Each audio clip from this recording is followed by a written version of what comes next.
Voilà, merci beaucoup. Merci à toi, Anne, de me permettre de présenter ce qu'il en est de la psychiatrie interventionnelle. Merci à nos collègues nantais, merci à vous d'avoir déjà fait un début de présentation sur tout ce qui concerne la psychiatrie interventionnelle et puis de nous permettre en fait de parler, j'allais dire, enfin voilà, c'est moi qui fais la présentation, mais c'est une présentation commune avec le professeur Sauvaget, puisque nous avons l'habitude sur nos deux types de travailler parfaitement ensemble avec les mêmes protocoles. Alors, je ne vais pas forcément être très très long parce que l'idée de cette première présentation est juste de planter le décor et après vous aurez des présentations peut-être plus détaillées. Quand on parle de psychiatrie interventionnelle, qui est plutôt un terme relativement neuf dans notre paysage français, un peu moins outre-Atlantique, mais en tout cas en paysage français c'est une terminologie qui est un petit peu nouvelle. Donc de quoi parle-t-on? Quand on parle de psychiatrie interventionnelle, on parle essentiellement de toutes les techniques à la fois de neuromodulation et toutes les techniques qui vont aussi comporter soit des dispositifs médicaux, soit des thérapeutiques en fait qui vont être un peu innovantes, qui vont être un peu différentes de ce qu'on connaît habituellement autour des médicaments assez classiques, des psychotropes assez classiques. On peut aussi, donc c'est pour ça que c'est assez large, on peut aussi parler en termes de thérapeutique, de psychothérapie, puisque on va faire entrer dans la psychiatrie interventionnelle toutes les psychothérapies dites augmentées, avec les thérapies virtuelles, avec les thérapies qui sont sous produits psychédéliques, puisque en fait on a la chance de pouvoir manœuvrer et bricoler avec ces produits un peu nouveaux. Donc en fait, quand on parle de psychiatrie interventionnelle, en gros, pour faire très simple, on sort du champ habituel des psychotropes ou des psychothérapies plus classiques, plus conventionnelles. On va essayer d'intervenir d'une manière un peu particulière, à la fois sur tout ce qui concerne les connexions, tout ce qui concerne le cerveau, en fait, mais aussi, et pas que, c'est important quand même de le préciser, c'est aussi les psychothérapies augmentées, donc on n'est pas non plus que dans la chimie ou que dans de la neurologie ou de la neurophysiologie ou neurophysiopathologie. Le point commun de toutes ces techniques, et ça c'est vraiment important, on n'est pas non plus en train de faire les apprentis sorciers. Le point commun de toutes ces techniques, c'est bien d'être des techniques qui ont une efficacité soit déjà démontrée, acceptée ou non en termes de remboursement. Par exemple, vous le disiez, M. Gibault, je pense notamment à la RTMS.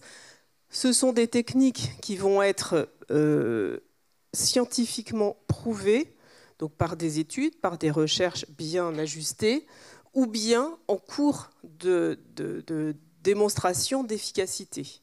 Évidemment, avant de dire qu'une technique est efficace, il faut quand même l'éprouver un peu et faire en sorte que ce soit accepté. Donc ça veut dire aussi que quand on veut faire ou quand on dit faire de la psychothérapie augmentée, on part pas comme ça en disant on va injecter un produit particulier, on va faire de la psychothérapie, on va voir ce qui se passe. Ça se fait pas non plus totalement n'importe comment.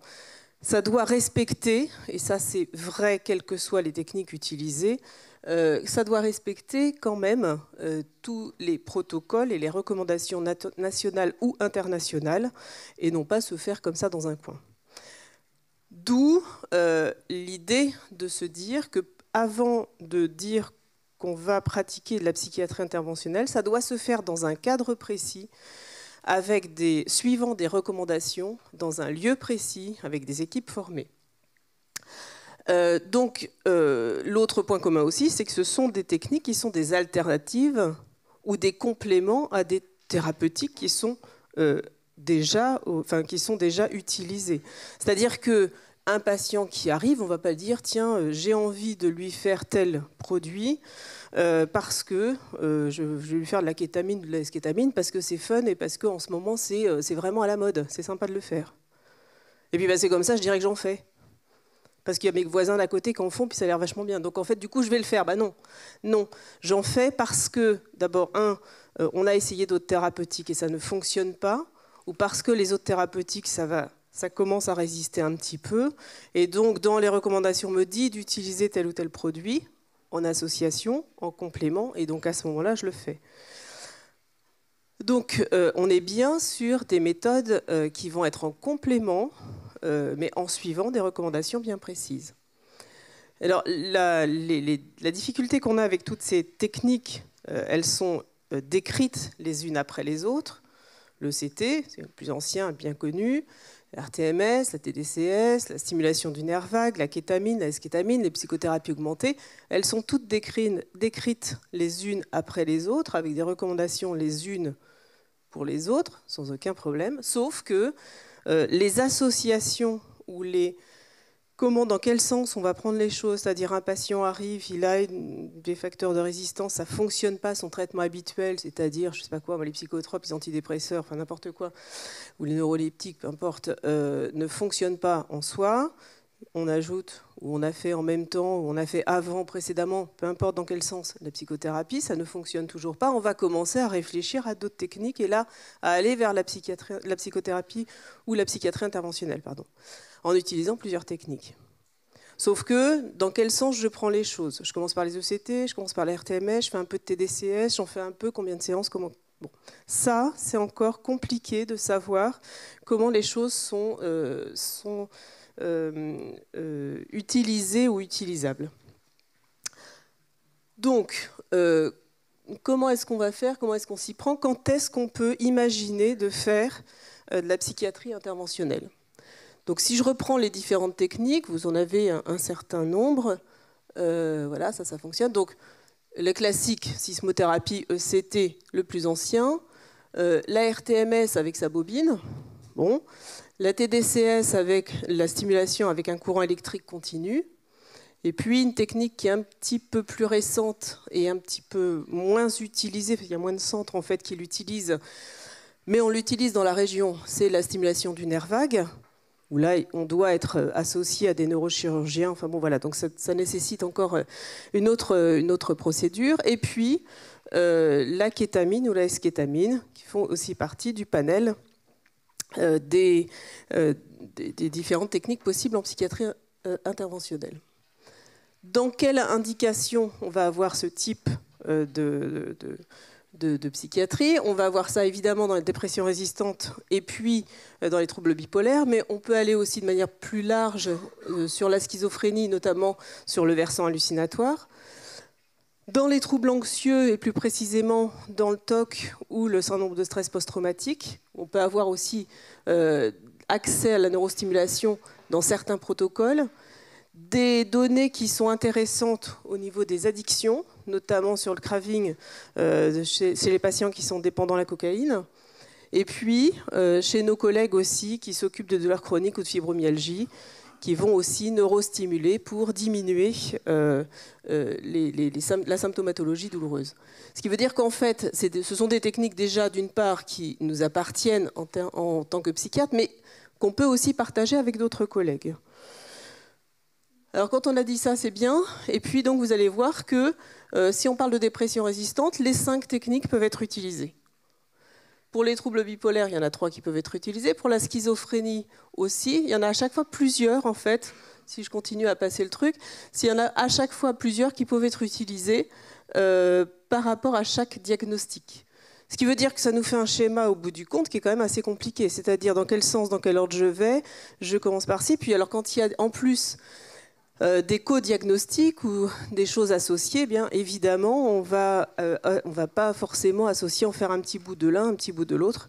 Et donc là, on a besoin en fait d'avoir des habitudes de travail, on a besoin d'avoir des plateaux techniques qui soient habitués à recevoir ce type d'être très très très à l'aise avec la technique elle-même, et puis aussi dans les indications. Encore une fois, chaque technique, chaque type de neurostimulation, par exemple, a ses propres recommandations. Comment les connaître? C'est pas très compliqué. Il y a des guides, des recommandations qui sont faites. Alors, il y en a plusieurs sortes, mais au total, elles se recoupent toutes plus ou moins. Il y a des recommandations internationales, il y a des recommandations nationales. Et on ne peut pas faire la moindre psychiatrie interventionnelle, neurostimulation, peu importe, on ne peut pas faire sans suivre scrupuleusement ces recommandations. Alors vous allez me dire, oui, mais forcément, alors on dit toujours en psychiatrie, ce qui est faux, en médecine en général, les patients ne sont jamais dans le bon cadre. Jamais. Moi, un patient qui répond strictement à tous les critères, gna gna gna, ça ne marche pas, en fait. Alors, on fait un peu abstraction, on prend le cœur du truc, et puis ce qu'il y a sur les côtés, on en tient compte, mais bon, on essaie de le faire rentrer dans la meilleure des cases possibles, tout en sachant qu'il y a des petites choses sur le côté dont il va falloir faire attention. Et ça, d'ailleurs, ces petites choses sur le côté, bien souvent, ce sont les facteurs de résistance auxquels on ne fait pas forcément toujours très attention. Donc on va suivre les recommandations. On va déterminer pour le patient, en fonction de son diagnostic, un parcours particulier pour lequel on va bien souvent reprendre à la base tout ce qu'il a eu, parce qu'on ne les voit jamais en première intention. Il a déjà vu son médecin généraliste, il a déjà vu un psychiatre traitant, il a déjà fait des séances chez un psychologue pour des psychothérapies. Il a fait plein de choses. Et donc, on va essayer de reprendre déjà tout son parcours. Et puis, on va déterminer un certain nombre de choses. Si on fait des sismos, on va déterminer un certain nombre de séances sur un temps donné, pendant des semaines, pendant un certain nombre de semaines, etc. etc. Est-ce qu'on va faire de la consolidation, de l'entretien, etc. Et puis, on va déterminer un certain nombre de paramètres aussi quand on neurostimule, que ce soit en TDCS, en RTMS, en sismo, peu importe. On va déterminer tout un tas de paramètres qu'il va falloir suivre, mais vraiment suivre scrupuleusement, de manière méthodique, rigoureuse, j'allais dire obsessionnelle. Mais il y a besoin de ça, en fait, pour être sûr qu'on ne fasse pas n'importe quoi. Ce qui veut dire aussi, bon ça c'est, il suffit de suivre des recommandations. Voilà, vous prenez un guide, vous cochez les cases, c'est pas très compliqué. Mais ça veut dire aussi, et c'est aussi pour ça qu'on a été missionné d'ailleurs, ça veut dire aussi respecter un certain cahier des charges. C'est-à-dire que quand on fait de la psychiatrie interventionnelle, pour faire des séances de RTMS, de TDCS, de sismo, etc., il faut des ressources humaines, bien sûr. Il faut un certain nombre de professionnels qui soient là, qui soient présents, qui soient formés, qui soient habitués. On a tous, de temps en temps, un patient qui arrive, je regarde mes collègues du CHU qui sont là, qui arrive en salle de réveil voilà, pour faire sa séance de sismo. Et puis il est arrivé, mais son dossier n'a pas suivi. Et puis on n'a pas les paramètres de la précédente stimulation. Alors on redémarre à quoi? On redémarre à je ne sais combien voilà, pour le sismé. On monte de 10%, bah oui, mais on n'a pas la base initiale. Et puis donc ça fait la combienième de séance? On ne sait plus si c'est 5, si c'est 10, si c'est 6, si c'est 8, parce que ce n'est pas notre patient à nous, et il a oublié d'amener son dossier avec lui. Ça n'a pas suivi. Ça, techniquement, ce n'est pas possible. Parce qu'on fait n'importe quoi quand on fait ça. Ça veut dire que si on ne lui met pas les bons paramètres, on va évidemment pas trop y aller sur la charge, par exemple. On se dit quand même, s'il se prend une dose, voilà. Donc on va faire un petit peu moins. Un petit peu moins, la séance ne servira à rien, au mieux. Au pire, à la longue, de faire ça, on va créer des résistances. Ses pas de peau, il était déjà résistant. Et on en rajoute une couche. Donc en fait, ça nécessite quand même d'avoir des personnes qui soient techniquement formées, habituées, et qui aient suffisamment de volume d'activité pour être performant, en fait, hein, pour être efficace. Voilà, ça doit se faire dans des lieux précis, en particulier pour les sismothérapies. Vous avez parlé tout à l'heure des autorisations. En effet, on ne fait pas une sismothérapie comme ça, ce qu'on a pu connaître hein, pour les plus anciens, au lit du patient. Bon, on se posait moins de questions, ça allait beaucoup mieux. Il est bon de se poser des questions, quand même. Donc on ne fait pas ça n'importe comment, on fait ça avec des anesthésistes, tant qu'à faire, dans l'idéal de l'idéal de l'idéal, des anesthésistes, par exemple pour les sismos, qui soient intéressés par la question, et un minimum, parce que celui qui arrive, qui dit « oh, moi je vais te faire ça comme ça, machin », on a fait par exemple tout un travail montrant que, en fonction de l'anesthésiste, c'est pas le même anesthésie qui est forcément mis, c'est surtout pas la même posologie d'anesthésiant, c'est pas les mêmes efficacités en fait. Donc nous, on a l'impression d'hyper bien réfléchir, de suivre les recommandations, d'avoir fait un truc hyper high-tech. En fin de compte, c'est la dose d'anesthésie qui n'était pas la bonne, en fait, ou qui est un peu variable. bon, c'est un peu ennuyeux cette histoire. Donc il vaut mieux aussi travailler avec des gens qui soient formés et qui soient un peu intéressés par l'histoire. Donc dans un lieu précis, et puis avec des capacités temporelles, c'est-à-dire que dans le cahier des charges de la possibilité, si on a la possibilité de faire des sismos une séance par semaine, parce qu'on a un anesthésiste qu'une fois par semaine qui accepte de faire une vacation qu'une fois par semaine parce que le reste du temps il fait autre chose, il est au bloc de je sais pas de quoi, ça va pas être jouable en fait tout simplement. Si on passe 2 patients en tout et pour tout, ça va pas être jouable non plus. Donc il faut avoir le volume d'activité qui permette et qui autorise en réalité de faire les choses. Ça, c'est vrai pour le côté volume d'activité, mais c'est aussi vrai pour, du coup, les compétences. Enfin, c'est-à-dire qu'on ne fait bien quelque chose que quand on a vraiment l'habitude de le faire et pas quand on le fait une fois tous les 36. En tout cas, voilà, c'est un peu comme ça qu'on pense les choses. Et puis, donc, une formation des intervenants, évidemment, qui soit à la hauteur de l'importance de ces techniques utilisées. Tout ça, en fait, l'idée, c'est pas de se la raconter et de se dire ouais, là, on fait mieux que les autres. C'est pas la question. C'est surtout de garantir la sécurité des patients. Et quand on fait de la psychiatrie interventionnelle, je vous ai dit, on est sur des techniques qui vont venir en complément. On est déjà sur des parcours de patients qui, en général, se sont coltinés des médicaments et des psychothérapies et des mois et des semaines et d'évolution de leur pathologie. Bon, il y a un moment donné où il faut quand même être efficace. Donc, tout ça, c'est pour utiliser, au fond, une médecine personnalisée. Donc, je reprends toutes mes techniques. Mais avant ça, avant de se précipiter, parce que finalement, les indications, voilà, vous mettez un traitement, ça ne marche pas, une psychothérapie, ça ne marche pas, l'un plus l'autre, ça ne marche pas, l'autre plus l'un pas plus. On essaie de trouver la bonne solution. Mais avant de se précipiter sur tel ou tel truc, l'idée, ce n'est pas de se dire « Ah ben moi, j'ai dans mon panel de trucs, j'ai de la RTMS. Je vais faire de la RTMS. » Mais pas forcément, si ce n'est pas ce qui est le... j'ai rien contre la RTMS, bien au contraire, c'est pas la question. J'aurais pris ça comme j'aurais pris autre chose. Bon, évidemment, la stimulation du nerf vague, c'est un peu différent parce que là, vraiment, ça intervient en dernier lieu. Mais on va reprendre, en fait, tout au départ, on va rechecker. Alors, c'est pas qu'on n'a pas, quand on sait ce qu'on fait dans nos équipes, c'est pas qu'on n'a pas confiance dans ce qui s'est fait avant, c'est juste qu'il faut tout reprendre au départ, tout rechecker pour être sûr qu'on a bien tout conduit à peu près correctement, que le patient aussi a à peu près compris de quoi il retournait, ce qui n'est pas forcément toujours le cas.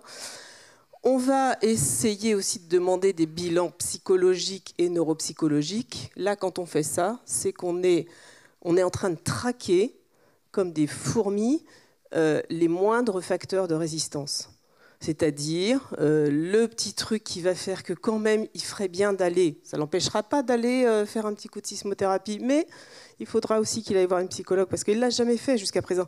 Et on a plein d'histoires de patients qui ont des parcours longs et tout d'un coup on se dit bah, tiens, pourquoi il n'a jamais fait ça lui voilà. Donc en fait on va checker, on va demander un bilan psychologique, neuropsychologique.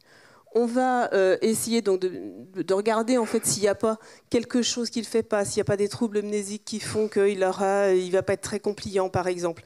Donc est-ce qu'il vaudra mieux lui faire telle ou telle technique pour éviter de majorer les choses ou au contraire pour essayer de le stimuler encore mieux. Et puis il y a tout un tas de bilans biologiques qu'on se doit de faire avant de mettre en place les techniques plus invasives. Le bilan biologique, c'est autant des bilans faits avec nos collègues, par exemple, de médecine interne, voilà, bilan inflammatoire un peu poussé, des bilans génétiques, pharmacologiques aussi, puisqu'on a parfois des patients qui prennent des traitements, on ne comprend rien, on essaie de leur augmenter, ça ne marche pas, et ceci et cela, et donc il ne faut pas hésiter à avoir des bilans biologiques poussés. Donc ça veut dire aussi qu'on ne peut pas faire ça n'importe où, parce que parfois, un bilan, il faut qu'il soit porté dans le laboratoire qui va bien dans les 10 minutes. Donc, on est obligé, et c'est pour ça qu'on pense aussi que les plateaux de psychiatrie interventionnelle doivent pouvoir respecter cette possibilité de faire ces bilans. Donc, ça demande technique et spécificité avec une logique de formation. C'est-à-dire qu'il faut avoir parfaitement connaissance des techniques, mais aussi une mise à jour régulière. Ça change vraiment tout le temps, des recommandations qui sortent, qui sont un peu différentes. Donc il faut vraiment, vraiment, vraiment tout le temps essayer de se tenir à jour. On ne peut pas tous le faire. Voilà, c'est comme ça, parce que moi, si je suis à jour sur un domaine, je ne vais pas être à jour sur l'autre. Là, il y a 24 heures dans une journée, il n'y en a pas 27. Donc en fait, il faut faire aussi confiance à nos collègues qui seront plus spécialisés dans telle ou telle technique ou telle mise à jour. De l'expérience, donc je l'ai dit sur le volume d'activité, sur le partage d'expérience avec d'autres centres experts, et ça c'est la force des réseaux de centres d'expertise, c'est-à-dire qu'on a chacune un centre d'expertise thérapeutique, que ce soit à Angers ou que ce soit à Nantes, mais aussi, on a aussi d'autres centres d'expertise. Et on se rencontre, je vois Chantal Henry qui est arrivée, on se rencontre assez régulièrement en visio pour partager nos expériences et présenter des dossiers de patients. On fait des staffs très réguliers au niveau national, voilà, parce qu'il y en a un qui développe ceci ou qui a fait, il dit mais tout d'un coup, mais pourquoi tu n'as pas fait le bilan, je ne sais pas quoi, de sommeil par exemple, à Lille ils sont très axés sommeil, dans les facteurs de résistance, et donc ça nous permet aussi d'avancer et de participer aussi à notre propre formation continue grâce à l'expérience de nos collègues. Et puis, je vous ai dit, la psychiatrie interventionnelle, c'est aussi des techniques qui sont déjà validées scientifiquement ou en passe ou en cours de l'être. Donc forcément, on participe à des protocoles de recherche pour essayer d'améliorer encore les connaissances sur telle ou telle technique, mais aussi d'en développer des nouvelles. Donc les centres d'expertise, pour juste un petit rappel quand même, se faire de la publicité tant qu'à faire, permettent en fait une offre de soins large, c'est-à-dire que qu'on soit, en fait, là en tout cas pour notre région, qu'on habite au fin fond de la Mayenne ou de la Vendée ou de la Sarthe ou du Maine-et-Loire ou de la Loire-Atlantique, on se doit de pouvoir avoir une offre de soins et de pouvoir avoir, si on requiert une stimulation du nerf vague, aussi bien, c'est pas parce qu'à Angers on le fait, que nos collègues de Saint-Nazaire ne pourraient pas y avoir accès. Donc on est à disposition, en fonction de nos pratiques, en fonction de nos possibilités, pour essayer de proposer les soins larges. On a une expertise et une expérience par rapport à ces techniques. Donc on va pouvoir offrir toute cette palette, aussi de participer à des programmes de recherche que l'on développe ou auxquels on participe au niveau national. Donc en pratique, on peut offrir toutes les techniques possibles de psychiatrie interventionnelle aujourd'hui existantes. Les bilans, c'est comme ça que ça se passe. On a une demande qui arrive, on a la proposition de toutes les techniques, on effectue tous les bilans. Et quand je dis que c'est large, hein, c'est-à-dire y compris addictologique, sur un même lieu par une même équipe. La demande nous arrive, elle est discutée en staff, elle est éventuellement discutée si le praticien qui en fait la demande le souhaite, peut participer. En tout cas, nous sur Angers, on a un staff hebdomadaire qui est aussi accessible en visio, parce qu'on ne peut pas forcément se déplacer à chaque fois tous les jeudis, pour présenter un dossier. Et puis après, on a une proposition de soins qui est faite soit en fonction des possibilités locales par la personne en local, soit ce qui n'est pas possible en local va être fait sur Angers ou sur Nantes, le cas échéant. On a donc un ensemble, les CETIP c'est quoi? C'est un ensemble de centres qui sont répartis sur la France, il y a beaucoup dans l'Ouest, et sur Paris, et puis des staffs nationaux et des formations qui ont lieu très régulièrement. Hein, donc je vous ai dit, il faut des personnes expérimentées, des formations qui ont lieu très régulièrement, notamment via la FPBN et la section STEP, professeur Sauvaget qui en est responsable. Donc en conclusion, la psychiatrie interventionnelle, ça permet de maximiser pour les patients qui ont une pathologie qui ne cède pas aux techniques habituelles, aux traitements habituels, traitements au sens large, qu'ils soient chimiothérapiques, psychothérapiques, etc. Ça permet en fait de maximiser les chances de réussite pour les patients. Ce serait bien si un jour on pouvait couper le coup au fait de dire j'ai une pathologie psychiatrique, donc forcément ça y est, c'est fichu, j'en ai pour des années et ça ne passera pas et ceci et cela. Mais si. Mais si, grâce à ces techniques, on doit pouvoir se dire à un moment donné, je vais forcément trouver quelque chose. Et on ne lâche pas tant qu'on n'a pas trouvé la technique qui va bien pour que le patient sorte de son état difficile. Pas de raison. Donc ça nécessite un plateau technique identifié pour sécuriser les soins, avec du personnel formé, qui respecte les recommandations, et puis donc, comme c'est des techniques qui sont en constante évolution, avec des protocoles de recherche. Voilà, je pense que c'est bon.